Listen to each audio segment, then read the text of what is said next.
Hello, everybody. We're going to start the lecture with James Holmes. I wanted to give you a brief introduction about this series. Naomi Frangos is the chair of the lectures committee. She wasn't able to be here tonight, so I'm taking her place on this presentation. We're going to introduce the lecture series, then introduce the speaker, and then after his presentation, we're going to have a small discussion about the work, hopefully. So welcome, good evening, thank you all for joining us. This is the second of our lectures in our lecture series on this fall. The lecture series is entitled Fast Forward, Making Praxis. Praxis is considered a process of expansion of our field of knowledge. This series is aimed at disclosing what drives perhaps digital technologies and in practices today. One of our interests is to see how we can push a certain critical agenda on the relationship between new technologies and what constitutes digital practices. There are several issues about digital technologies today. I think that one of the important problems, at least from my point of view, is what constitutes a transdisciplinary discourse different from a interdisciplinary discourse. And hopefully today we're going to address some of these issues in the lecture by Jens. Tonight we're going to hear from Jens Holmes. He's from Studio 3XN. And the series is composed by a series of different lectures. The next one that is announced for October 24, unfortunately has been canceled. But we're going to have Ben van Berkel on November 14th and Monica Ponce de Leon in November 28th. I'm going to briefly introduce you to James Holmes. James Holmes is a partner in charge of 3XN North American office located in Brooklyn, New York. The office oversees the design and development of all 3XN projects in the US and Canada. James was educated in Denmark and over the past 2 decades worked on projects at all scales, ranging from master planning to mixed-use developments and cultural buildings. 3XN work is based on the philosophy that architecture shapes behavior, and all our work, or their work, shares the same starting point, a fundamental belief that buildings are more than the sum of their parts. Always at the center of their design work, continuously to achieve a synthesis of design, function, and context, exploring how any given project can help improve and encourage new ways of thinking, living, working, and playing. So please help me join, welcome to Jens to NYIT School of Architecture Lecture Series.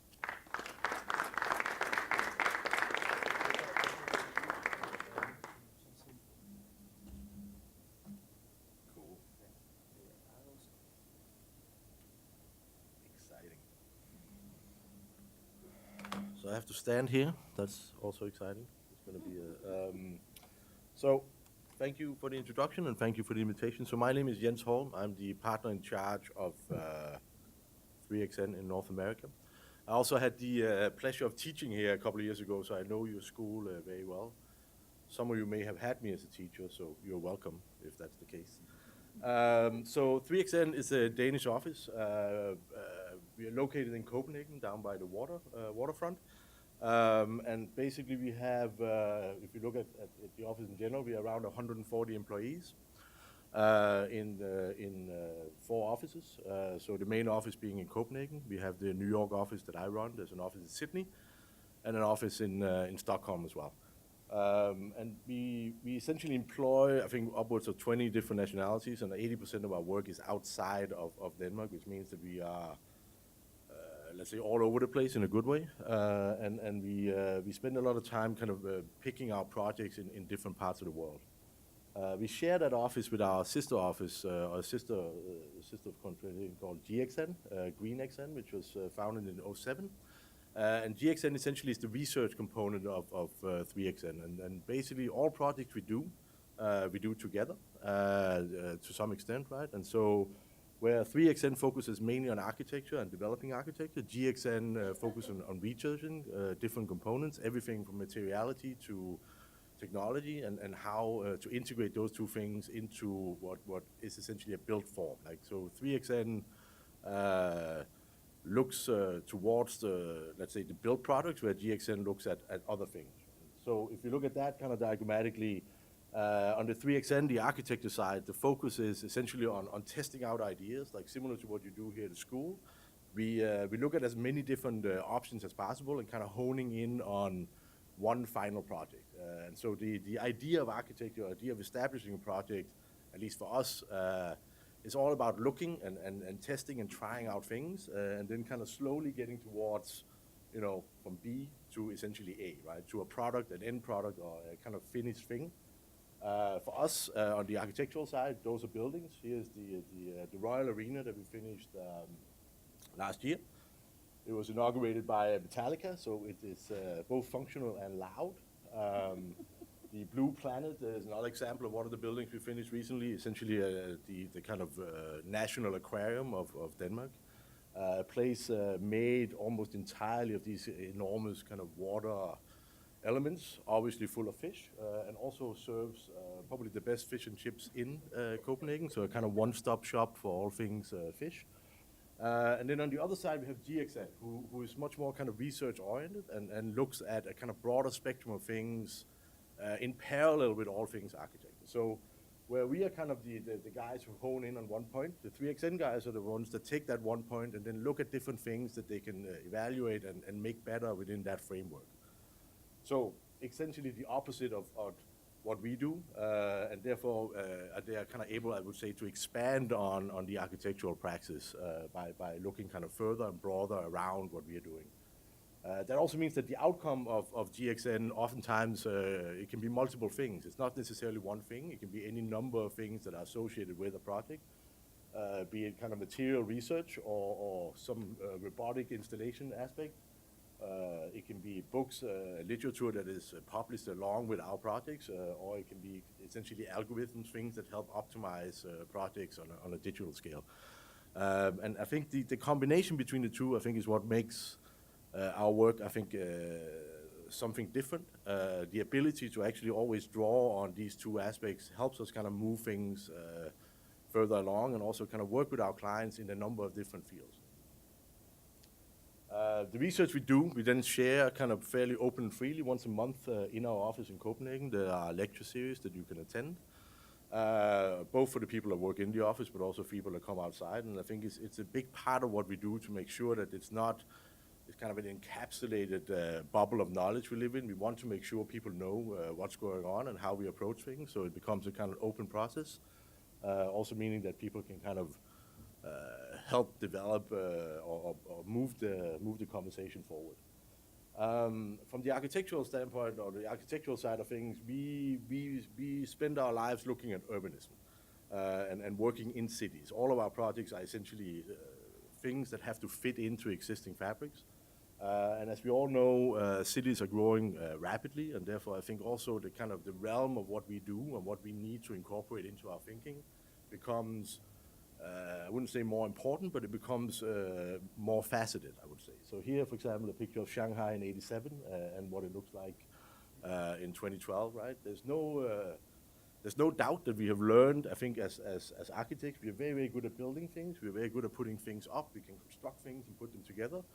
And one of the things that we are not so good at is to tear it down again. Like we essentially haven't really found a way to deal with what's the other side of architecture.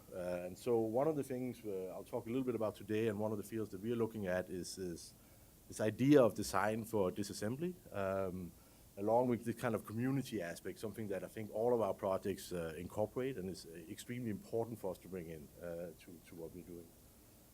One of our projects that we're working on currently is in Sydney. It's fairly close to, oops, can I go back? It's very exciting. It's like 1982 keyboard here. I think that's one of the, it's fairly close to that other Danish guy who did something here. So we are building a high-rise here. And I think one aspect of this high-rise that sets it apart a little bit from, is that there's an existing building there that we are essentially taking and reusing to construct our building around. And so by that I mean we are I'm now touching nothing and it's still going. Can we reset this, you think? There's a timer? That's interesting. So our project sits around this existing building and essentially takes a lot of the existing core and then reskins this and create a new building out of that.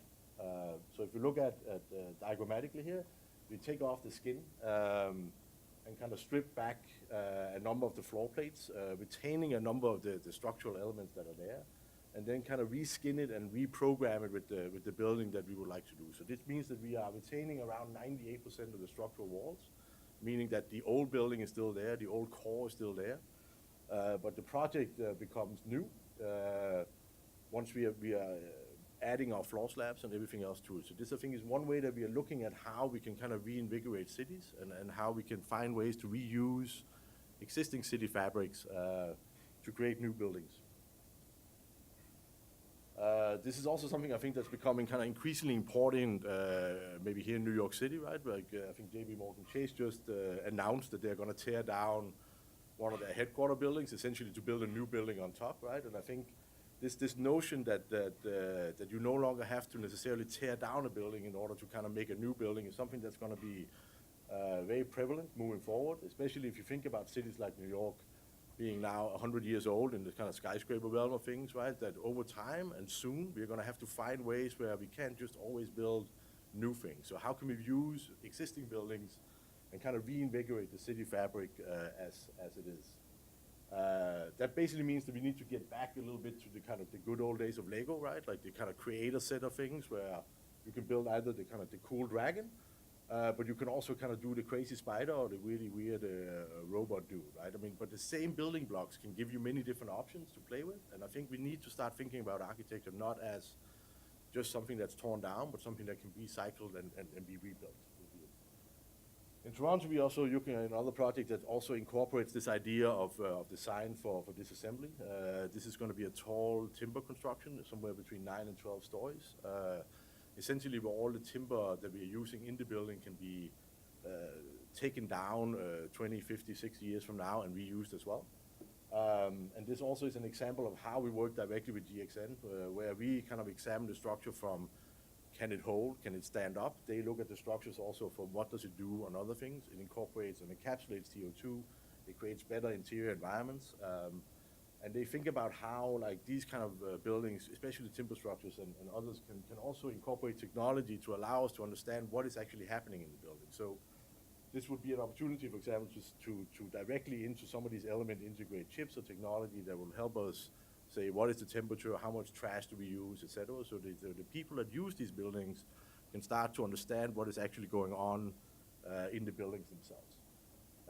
This is also a building that focuses very clearly, I think, on maybe one of the most important aspects of what we do at 3XN is this idea of building communities and how we express the program that buildings do or have, both on the inside but also on the outside. So in this case, the lobby is here at the corner. And the office spaces then all shared these kind of double height shared workspaces as you move up on one side and public exhibition spaces on the other, meaning that once you step into the building, you can see the kind of public spaces here activated the central plaza between the two buildings. But when you step in the building, you can kind of see all the way through, so you can really get a feeling for what is happening in these buildings and what is it that's going on in there. Right? So I think this is kind of a shift from, let's say, the traditional office lobby situation where you go in and there's a man who asks you 5 times what your name is, especially with an accent like me. And then finally, 35 minutes later, you get to go upstairs through some elevator and into some hidden boardroom. Right? So I think this is about how to create spaces that help invigorate both the buildings inside and out. And I think that is a little bit one of our, I think, our mantras in the office, this notion to go from, and I will apologize, but for me, what I learned in America, this idea of amenity, something that's added on to my life when I move into a high-rise, and I get to participate in spaces like this, right? This is one of my neighbors live in a building that have this fantastic fitness center, these two kind of clearly static and dead training machines with a little bit of a water cooler in one end and a fire alarm that you just know is going to go off on a fairly regular basis, right? And this notion that these spaces are add-ons to our lives is something that we really want to get away from and move towards, I think, this idea that amenity really has to become community. Like, how do you build architecture that establishes a way to reach out to people, both the ones that live in your building or in your house or uses your school or your cultural center, but also how does it help kind of reinvigorate the city and the fabric that the project itself sits in. A couple of examples of that. This is a cultural building we did in Aarhus, the school that the city I studied in, which essentially becomes a connector between these two existing railroad buildings that are both exhibition spaces. The building itself then has a kind of bent roof, right, that establishes the spaces underneath for use for various programs for young people, including drinking. But it's a building that makes sure that you can use both the roof as well as these kind of more informal community spaces that are established as almost urban beaches on either side of it. Right? I mean, so it's important, I think, to say that the idea of community building and the idea of using projects to build communities with is not to dictate necessarily programming of a space. It's to set up a space that has the possibility to be used for something. Right? So unlike the Stairmaster, here I don't have to kind of stand and work out. I can also just sit and do nothing. Another example of how I think buildings can kind of help set up, this is a small subway station we did in Stockholm that was finished a few years ago. So essentially just a small bar building that is pushed down in the middle that creates this public seating then that in summertime is open towards the plaza in front, and then that then also becomes the kind of the roof of the building inside, right? So small moves that help kind of allow the buildings to become integrated into what happens around it. On a larger scale of this, we are looking at a competition we won recently in Australia, also just outside of Sydney, the Sydney Fish Market. Essentially a market that's going to have between 5 and 8 million people visiting it every year, so it becomes a kind of combination of a functional fish market, the place where all the fish actually come in after it's caught, but also the place where everybody can go and see what happens to these fish, which then comes along with restaurant, shopping, all of the things that are part of a kind of cultural facility. And when we look at projects like this, we take kind of inspiration from things like here in Marrakesh, the kind of now Central Plaza, right, which throughout the day serves as a number of different things. If you go there at noon, there are kind of the snake guys, right, that will throw a crowbar at you. They're the guys who tell stories. They're the guys who sell juices. And then over time at night, it transforms into something entirely different and becomes a food court, a food market, etc. So there's kind of a life cycle happening every day, and it reinvents itself every day. And the fish market does something similar, right? So underneath the large floating roof canopy, it has a number of different programs that can be plugged in and taken out over time. And I think this idea that it's designed for change and designed for flexibility is something that also I think becomes important when you think about this kind of idea of community making. Like how do you make something that doesn't dictate everything for people to do, and how do you make something that allows for change to be kind of built in at the core of the project? Here's a kind of look at it from the side, so you can see essentially on one end here, the fishermen are going to bring in the fish, and then the fish market itself happens on the lower part. And in the upper part, restaurants, etc., you then have a series of spaces that connect those two programmatically, but also visually as you go through. That kind of connectivity, or that kind of interaction of community is also something we explore in let's say, vertical projects, right? In buildings, more and more, when we looked at Shanghai, for example, as we get kind of compressed into smaller pieces of land, buildings go up, and that's also I think where we have a kind of responsibility to see how we can translate this idea of community into those kind of buildings as well. So if you look at suburbia, there are lots of places where you can have land around you, you can meet and do things, but in cities that becomes difficult. So once you start bending things around and going upward, you have to start looking at kind of high rises also and see how can you bring people together, and how can you create places for people to meet in that. So here's a project we're doing in Toronto, where essentially the high rise is broken into a series of smaller components. These are all imagined and built around this kind of idea of a neighborhood, like the small-scale residential neighborhood that Toronto is made up from. You take that and you kind of mush it together and create a series of kind of blocks of communities, and then stack that on top of each other, right? And so the idea here is that each of these blocks become a community in its own, and then the kind of breaks in between them become the kind of areas for to meet and kind of establish that community as you come together. So if you look at the building here in the kind of close-up, Every block then has a kind of a free space where you can either have townhouses or gardens that come out, but meaning that I have an opportunity to meet the people that live in my building on a series of terraces and plateaus that go up through the entire tower.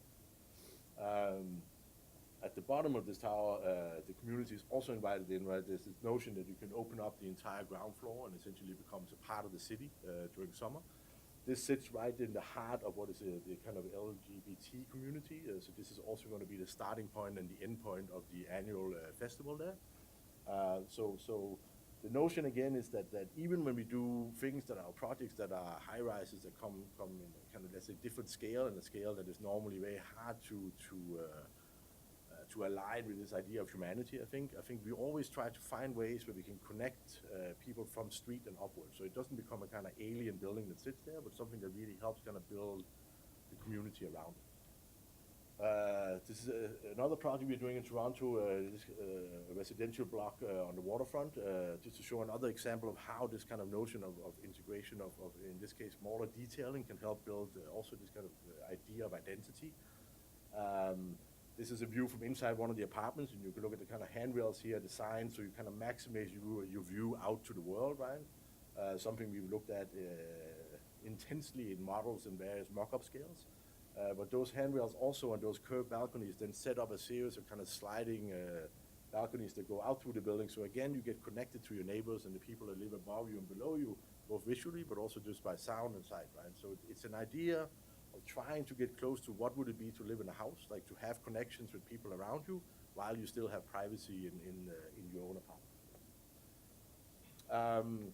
On the GXN side, we work a lot directly with this guy. This is Kasper Gullager, who's the partner in charge of GXN. He's, as you can see, very excited about tomatoes.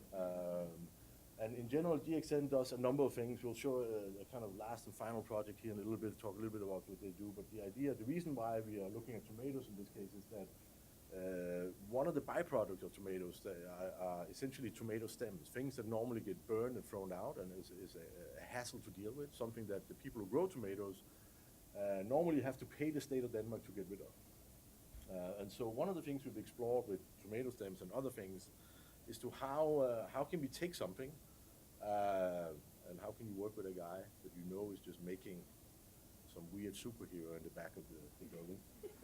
How can you take a kind of waste product, something that is not good for anything, and essentially upcycle it and turn it into something useful? And so in this case, tomato stems become fiberboards, that become insulation in buildings, that become walls. But the notion that we need to find a way to use our trash and work with our trash or recycle and upcycle our trash is something we take both very seriously, but also something we try and integrate again in most of our projects.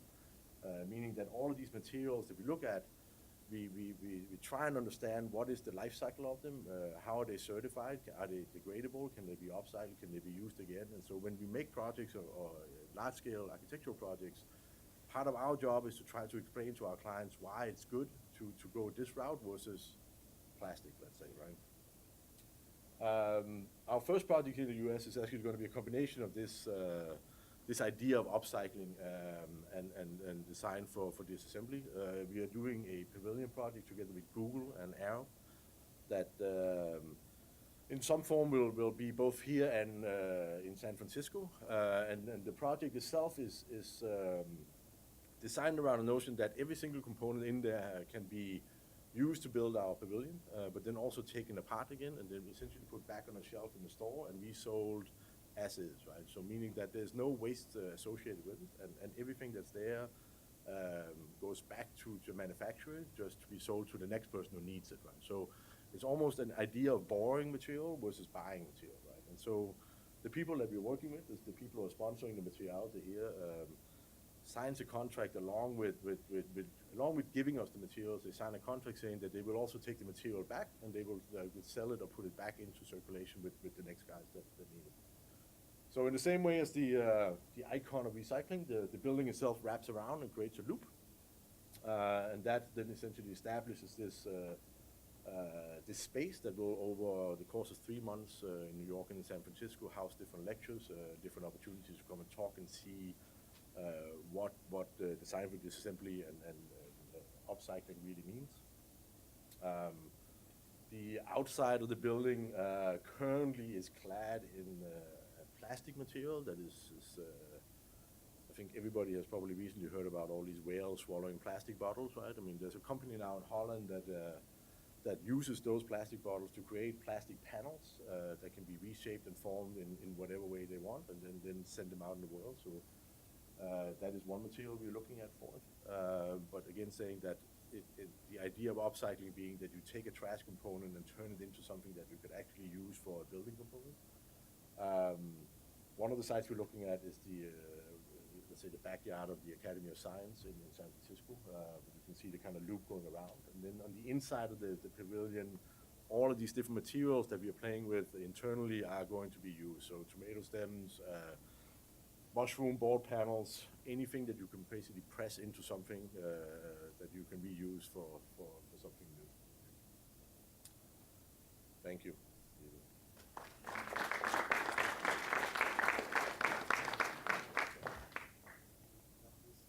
Yes.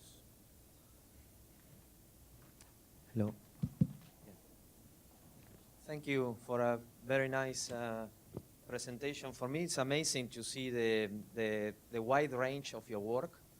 On the one hand, I mean, we were talking in the lecture series. We're interested about what's happening in practice in architecture in general, especially the last, perhaps since 2010, approximately, which is this problem of the ambition for a interdisciplinary discourse, and what's happening with practices like yours that rather, instead of like taking a passive incorporating knowledge from other disciplines, you're a little bit more active in finding, on the one hand, expanding architecture as a discipline. To me, what's interesting, what you do, thinking about the life cycle of a building, how you build it, how you take it apart, right?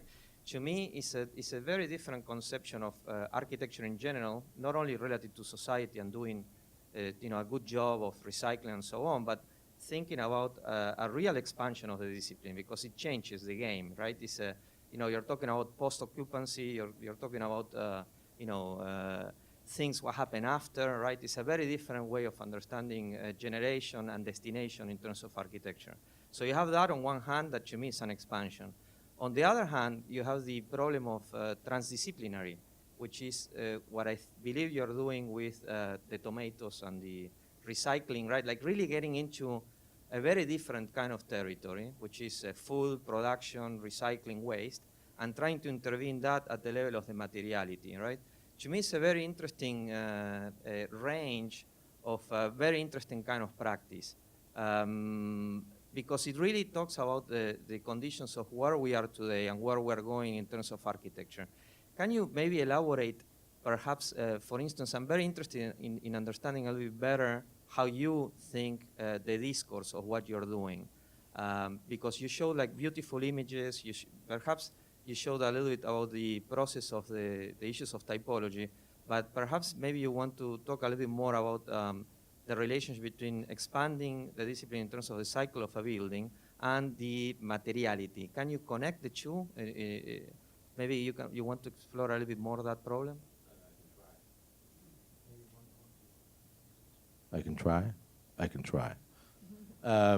Yeah, I mean, I think, maybe just to start somewhere else. I think when I went to school, I was finished in 2000, and I spent a good 6 years before that going to school. And at that point, every teacher I had always explained to me that architecture is something that has to last for 100 years, and therefore you must take care and you must pay attention. And clearly, if you're not doing a good job, then you must go do something else, right? I mean, there was this notion that architecture is static, I think, to some extent, and it will last forever, right? And I think there was always a kind of weird, or at least for me, a weird connection there, because you would look around and clearly things don't last forever, right? I mean, and even the buildings that are very well built or with traditional materials, et cetera, would need to be repaired, et cetera, et cetera. And so I think for me, there's something I think exciting about thinking about architecture in terms of components and in terms of how it goes together, and really thinking it through in a way where it's not static anymore, that it can become parts that you can reuse, right? And I think it's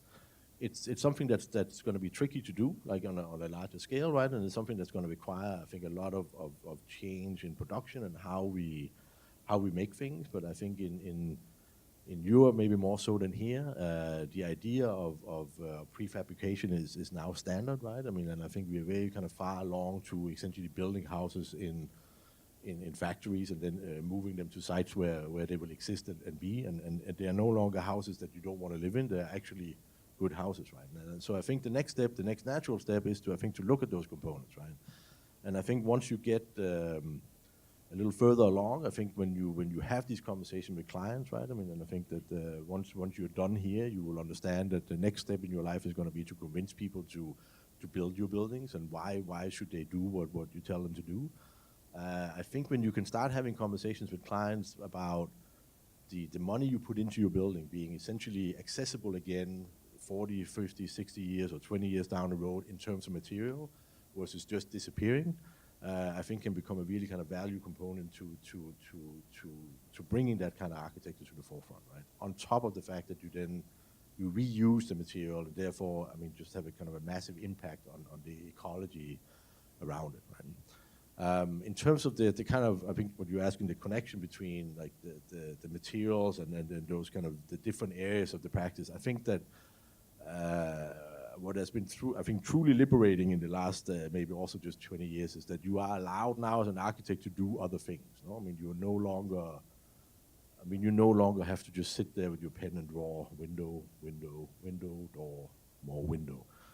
Exactly, right? I mean, and so I think, and this is, I mean, this is not new to you, but it is not old either, right? Because I think, again, when I started out, there were very few offices that had, let's say, a second practice, right? I mean, they were all focused on doing either architecture or something else. And you could be an interior designer, you could be an architect, you could be an interior something, or a graphic designer, or whatever. But you very rarely had this kind of cross-disciplinary offices. And I think one of the things that is I think really a benefit for us at 3XN is that GXN is not a separate entity. It's not somebody that we have to walk across the street and knock on the door and see if they're home, right? They're right there. And I think every competition we do, every project we explore, they are incorporated in from the beginning into the process of what we want to do, right? And then they are part of the conversation to try as quickly as possible and as efficient as possible to integrate ideas of either construction or materiality or recyclability.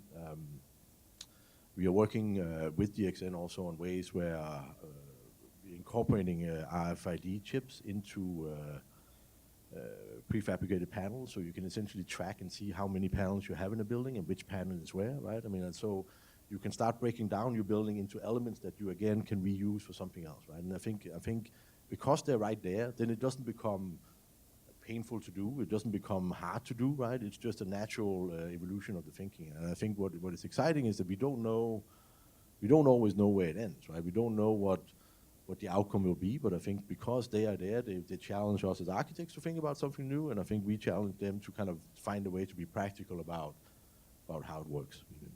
I was thinking also some of the slides that you show that are more about typological studies, right? And in my mind, I was thinking about OMA's work, right?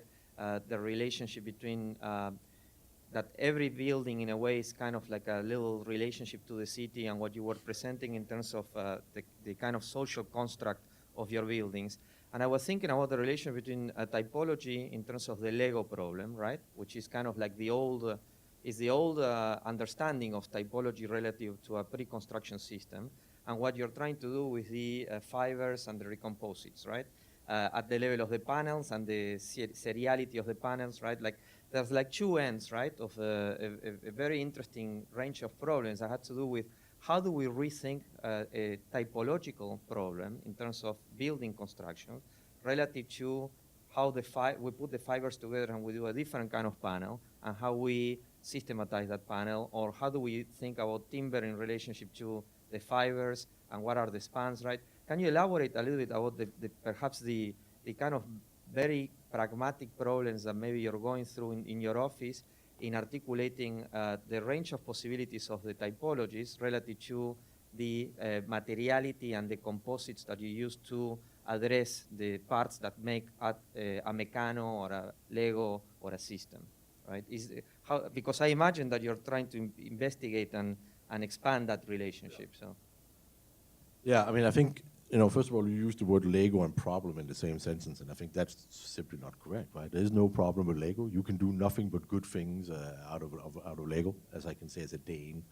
Um, I think, I mean, I think it's hard to say where the challenges are for even for us. I think oftentimes, right, because we barely know until they show up, right? And initially, when we like for example, for the Pavilion project, when we work with GXN on that, like there's a tendency to, I think, for architects to say we want to very quickly try and get to something that will function and be what we want it to be. We do our initial research, but once we're there, then we're on a clock, right? We need to progress towards something because we have a client, we have time, we have money. There's all these things in play.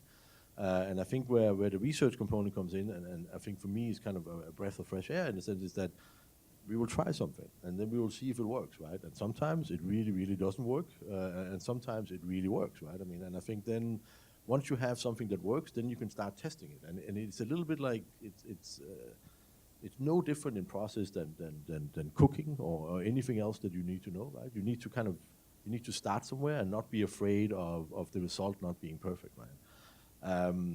I think one of the things that you learn, for example, or I learned with something working with timber buildings is that I mean, not that long ago, wooden construction was the only construction, right? I mean, if you wanted to look at certain typologies, and I think it's kind of interesting to see how it disappeared, right? It got taken away from the market almost as an idea.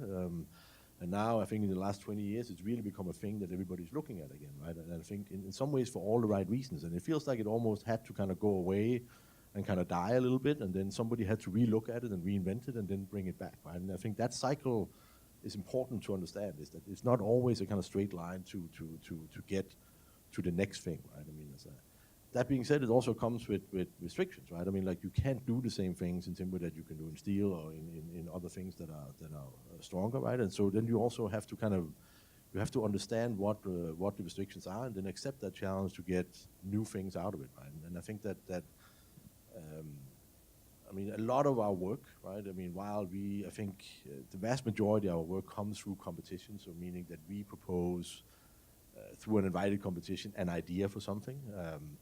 And I think that gives us a little bit of a benefit in the sense that we have an idea that we go out and show to someone, right? And then we either win or lose based on what that idea is, right? And hopefully we win more than we lose, right? Because otherwise it won't work. But that also means that the client that you're working with is already, they know what they're going to get or what the challenge is going to be, right? Because we have told them up front that this is what we would like to explore, and maybe we know 80, 90% about it, but there's also going to be things that we're going to have to figure out together as we move along. Is there because there is like it seems to be that a difference between this part-to-whole relationship once you start thinking about the specificity of the material at the fiber level, right? Like in the case of the recycling. Is there an ambition in your office to try to address typology from a different point of view once you start from the bottom up? Like, like I'm thinking, if you're thinking about the fibers of this recycling product, are you trying to go back and rethink how you can use that from a totally different point of view, or you're trying to, or you're more focused, more interested in the efficiency of replacing the typical panels? You know what? I know, and I think the answer is yes, right? We are interested in all of the things that come out of it. I think that on the research side of things, oftentimes the way it works is that it's either grant based or project based, right? So it does work towards some outcome or some idea at the end, right?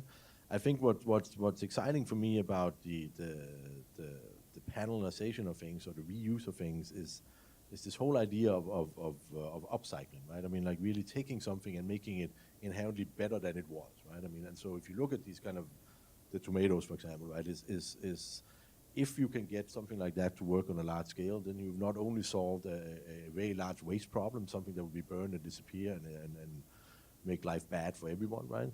But you've also created something new that has inherent new values that you can use in whether it's a new typology of building or a new building set, we don't know, right? But there's no, I think, restriction on what it can be used for, right? And I would imagine that down the road, the combination of technology robotics, etc., and the ability to take these kind of waste products and reuse will really kind of reshape things as we move along, right? But this is, again, I mean, like, who knows, right? I was promised a flying car by now, but it's not here yet. So, I mean, it's this thing where I think it's important to understand that there's not, like, if anything, architecture is not something that is defined, really, right? I mean, we can talk about topologies, we can talk about ways to approach things, and there's a lot of ways that I think we all agree on how to do something, maybe. But it's also clear that the end product ends up as a very wide variety of stuff, right? I mean, and I think that's the exciting part. And I think it's the exact same thing with the smaller scale, with the panelization, with the waste products, et cetera, to see what can you do. You know, So it's an expansion problem. I think I really like that issue. So I don't know if we want to open up to the auditorium to see if you guys have any questions or comments about their work. I think it's a fantastic work. I think it's very specific, and it raises a lot of issues. To me, the issue of expansion is very important because we are like really in a moment in which we want to accelerate the conditions of emergence, right, that we are able to collectively bring up. So I don't know if anybody has a question or a comment in relationship to Jane's presentation. And students, yeah. No. We know each other. Fortunately. Jens, good to see you. The work's awesome. It looks like it's so much fun. You're having too much fun, I think, which I give you credit. And also very exciting to watch your practice grow in the past few years to become something very exciting. I know your pedigree. I know you spent some time in Koolhaas's office. I'm curious to know, I know you're interested in the city. You're passionate about it. It's no secret that there is what we call the retail apocalypse, those of us on the real estate side of the world. What is happening to retail spaces in the city? How is a practice like yours or your clients addressing what is clearly a systemic transformation economically from bricks and mortar retail to Amazon and something else? What are the opportunities? How is your practice approaching what is a seismic change in a critical program of the modern city? Yeah, I mean, I think it's. I mean, you mentioned Amazon. I mean, and so interestingly, I mean, in the same way as it's taking away like that category, right, or the brick and mortar category, we were also invited to participate in one of the sites that they're potentially looking at, right? So it in some ways I feel that there's. I mean, you take away something, but something else comes, right? Because all those people who are going to work at Amazon is going to work in something, and those buildings and those things are now become something that architects can then focus on, right? And so I think while there may be a dip in retail work, let's say, which is something that we honestly, it's not a big area for us. It's always part of something else. I think something else comes out of it.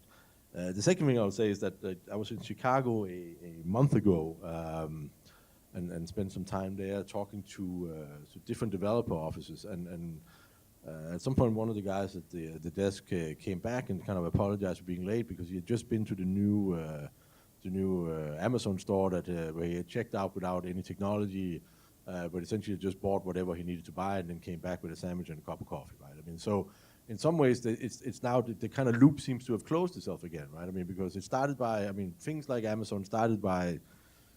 It seems like maybe taking away retail, and now it feels like maybe it's starting to add retail again, but it's a new kind of retail, right? And then I think we, as architects, then have to kind of rethink what our role is in that. I mean, and how that works, right? Because I think the technology aspect is not going to stop.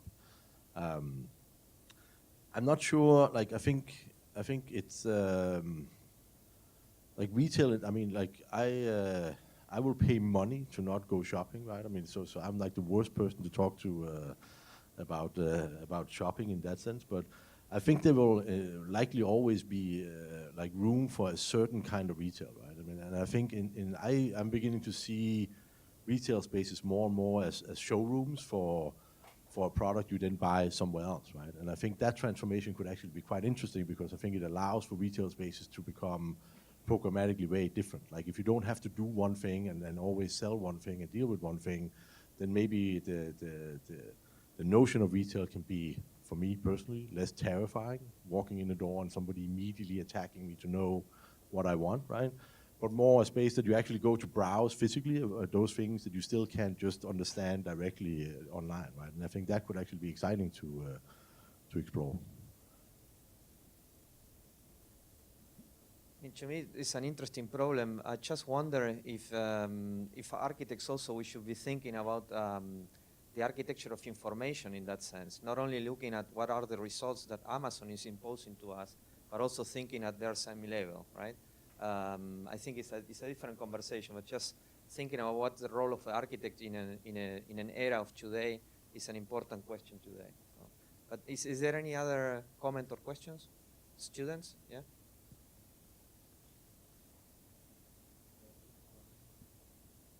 Hi.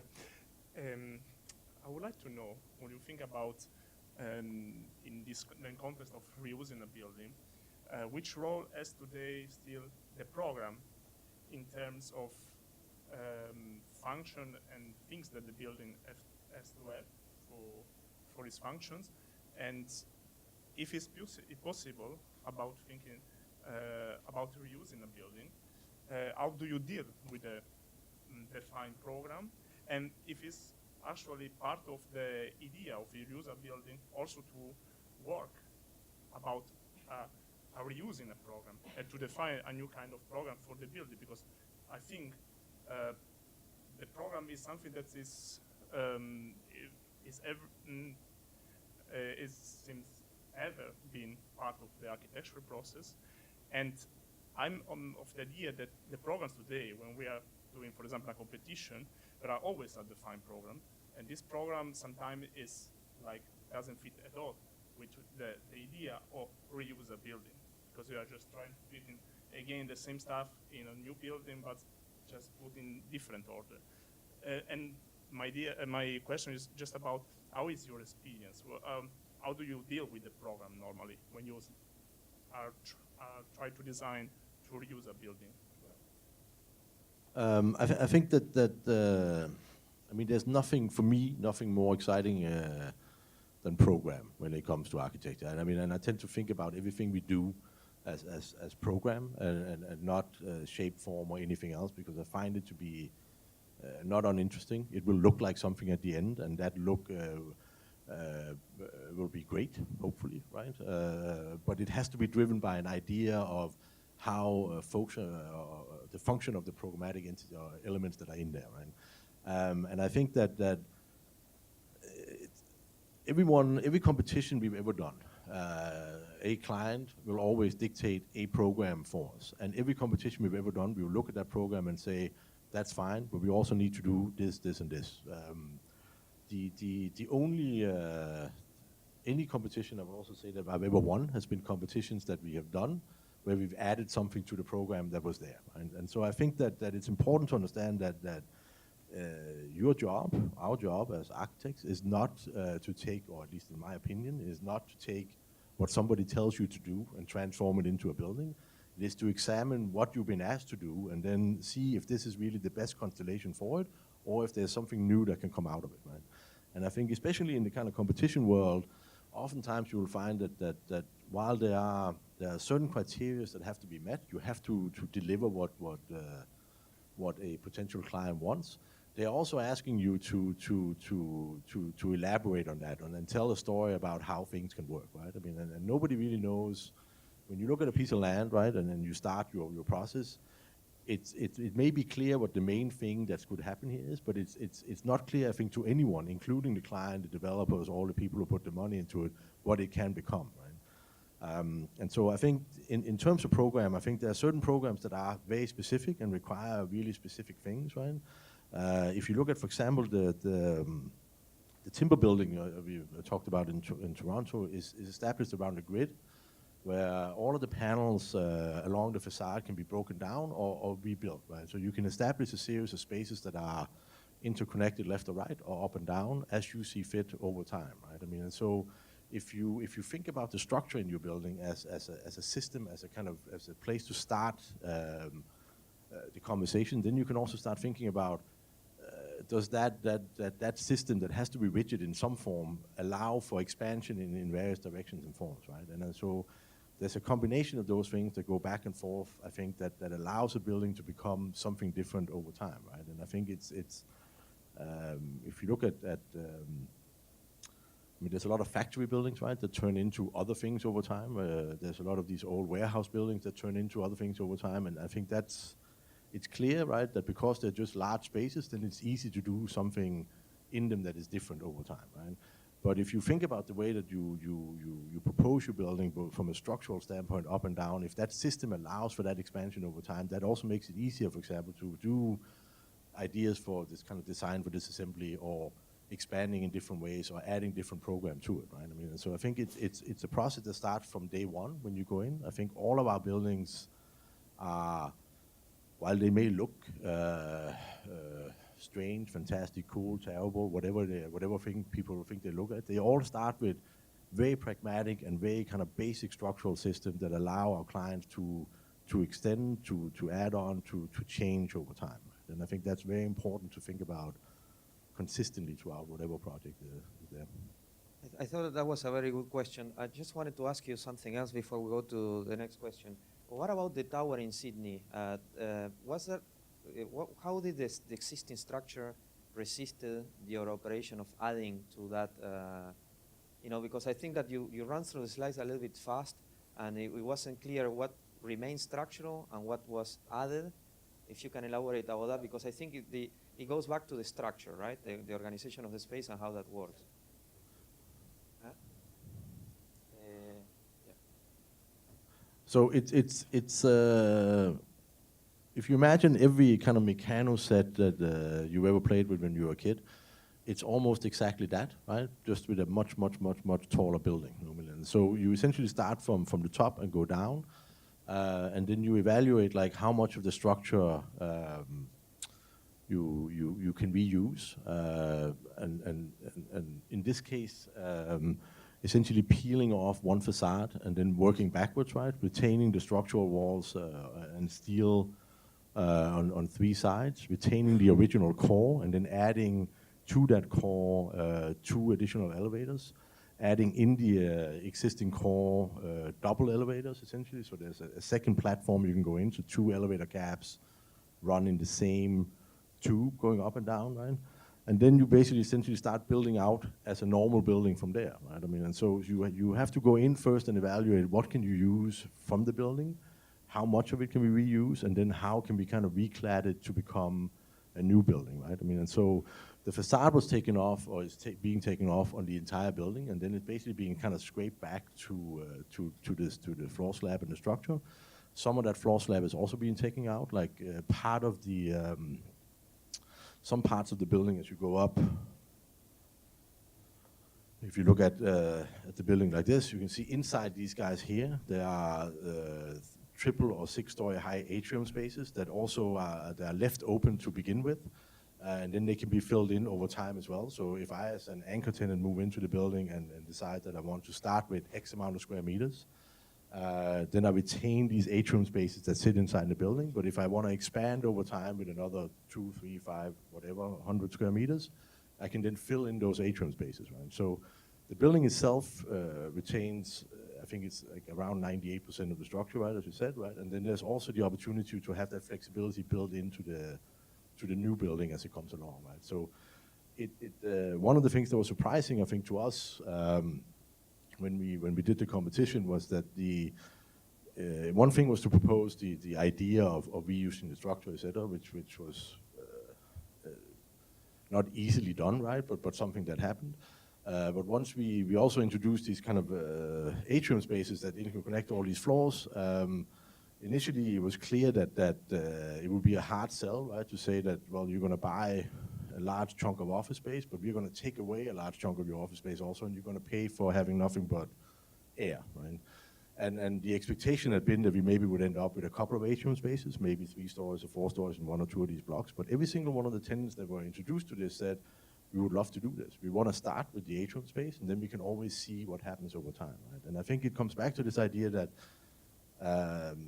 what we do as a discipline, or the way that we think about things, is it may seem simple or logical to us oftentimes, or the understanding of what the benefits are. but it's, I think, important not to forget that for, let's say, quote unquote, regular people, right? You have to show them how things work, right? You have to show them what the idea is, and you have to be able to visualize it in a way where it makes sense, both in a kind of financial way, but also like, what is it you get, right? Yes, hi. My question is in regards to your Hello. community design concept, and which seems to be a very important value or core in your firm. And I was just wondering, is that something that's also very European maybe, or Danish? And being now a very international firm, how much do you have to adapt to international projects, or having different studios and different social concept? How do you adapt, I guess, internationally with those ideas and those core values? Yeah, I mean, that's, it's a question that we are, I think, kind of constantly discussing internally in our office also, right? And I think what is, and as arrogant as this is going to sound, is that we believe that this way of working or this way of thinking is good, not just for whomever we work for, but also for the rest of the world, right? And so it means that we, whenever I go to meetings or whenever we present things, we do so by explaining everything methodically from one end to the other, right? And I think what is, I think, very important to do, if you want to let's say, sell something to someone that is different from what that person had thought it was going to be, it's kind of on you to make it clear why this is a better solution and what the benefits are from that, right? And so that also means that with our project, we spend an enormous amount of time testing out all of the different scenarios that you can find, right? So internally, we have what we call a logbook, where everyone who works on a project essentially puts in everything, every sketch, every model, every computer rendering, everything that was ever made for this project is put in on a daily basis, saved, and then everybody looks at it in the morning, and then we move to the next thing, right? And we do this weeks on end, and we keep testing and trying and seeing what's there. We gather people around. People will tell us why something sucked. People will tell us why something worked, and then we move to the next thing, right? I mean, and I think that the dialogue internally helps us be prepared for how to go out in the world and talk about these projects, right? I think for me, there's nothing more exciting than to try and test out new ideas and try and also explain those new ideas to other people in the world, right? Sometimes it works, sometimes it doesn't. That's the kind of the up and down of a kind of competition-based thing. But the conceptual aspect of it, I think, is really what architects can bring to the table and the value we bring to the table, right? Because I think it's your job, our job, right, to think for those people who hired us to think about these things. I don't think necessarily that we let's say, adapt or do something different. It's certainly true, right, that there's more explanation when you move to other parts of the world, but there are things that are essentially the same, right? I mean, like, everybody values a good view. Everybody values the idea of connectivity. Everybody values the idea of creating new things that are interesting, but you have to do it in a way where you can explain it from the first step to the last step, right? I mean, and that means that you can involve your client or your whoever you work with or work for in that process, right? And that is the key, I think, to anything new, right? Is to make sure that everybody has ownership over what is happening. I mean, to me, it's a very interesting actually to see how you're thinking about the building typology in the inside-outside relationship, but also in terms of activating a kind of urbanism within the building. Right. Not only in terms of this idea of like enfolding the city in, but actually thinking that the building typology covers a very important function in its relationship to the city. I think it's you are moving Rem Koolhaas kind of agenda a little bit further, so I appreciate that. Anybody else has any questions here? We're actually moving on time, so. Simple question. Why do you think it has taken so long for the world to catch up with the recycling of the buildings? Is it economical problems? Is it politicians? Is it architects that didn't care before? I don't know. Uh, And are you hopeful for the future? That's No, and I will now go kill myself in the bathroom. No, but I mean, listen, like new things take time, right? And I think it's.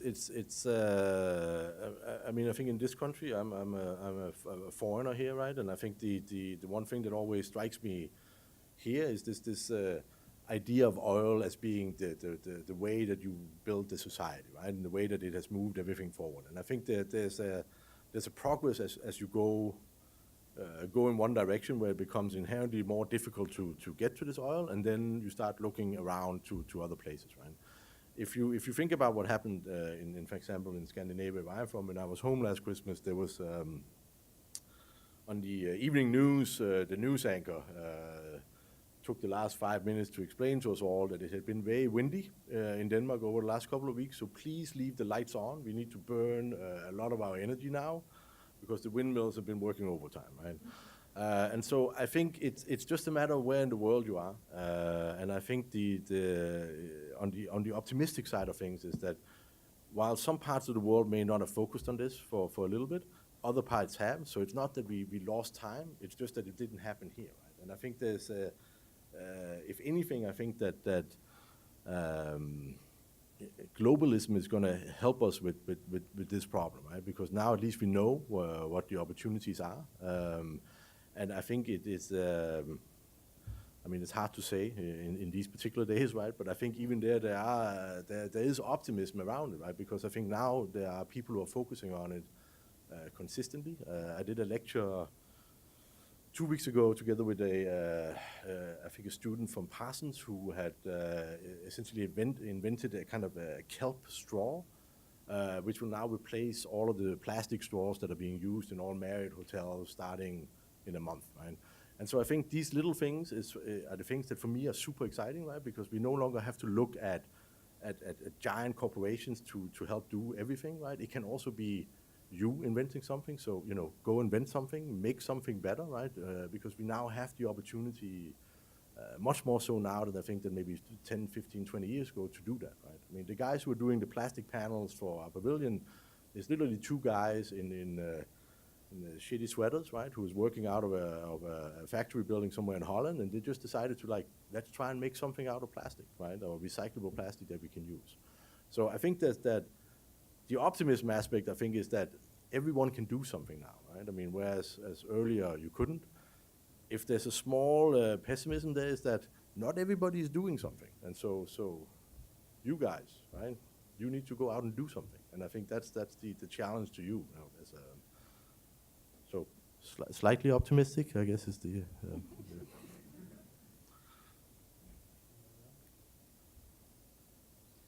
Well, I think that the lecture was very interesting. If there's anybody else that wants to raise any issues, I think we can finish now. Yeah, you have a question? All right. Sorry. So, with the idea of taking communities that are horizontal, on the ground, and then try to stack them up and then make them into a skyscraper. I know that there are communities that are quite secluded, everybody is in their house and they don't really quite get out there like that. And then there are also communities where people come out, inner cities where people want to be part of each other and then spend time with each other, and then they are allowed kind of everybody is extroverted. In that sense, when you're stacking them up, do you have any idea of creating a space where people can actually be very loud, but also in a very tall building like that? Or I don't know, is it there's a space where people can also be extroverted in a way, even though you're making it a community, but they still retain that culture of maybe extroversion and then extroversion in a way. Right. I mean, I think the high-rise typology is a challenge for community building, right? And I think it's I think a fascinating challenge. I met one of my neighbors for the first time 2 weeks ago. I've lived in the same place for 8 years, and suddenly the door opens at the other in the hallway, and like a person emerges, and I'm like, I've never seen you. Right? I mean, that's and I don't live in a high rise. I live in an 8-story building. Right? So I think in some ways I think we have forgotten a little bit that being around other people in buildings is not necessarily a bad thing. Right? I mean, like I've had shitty neighbors and I have good neighbors, but all in all, I've met a lot of nice people in the various people or places I've lived around the world. Right? And I think that it's important for architects to on a very kind of dumb basic level, remember, right, that what we do is for people, right? I mean, it's not a machine that you live in. It should be a place that you can actually explore and get more out of, right?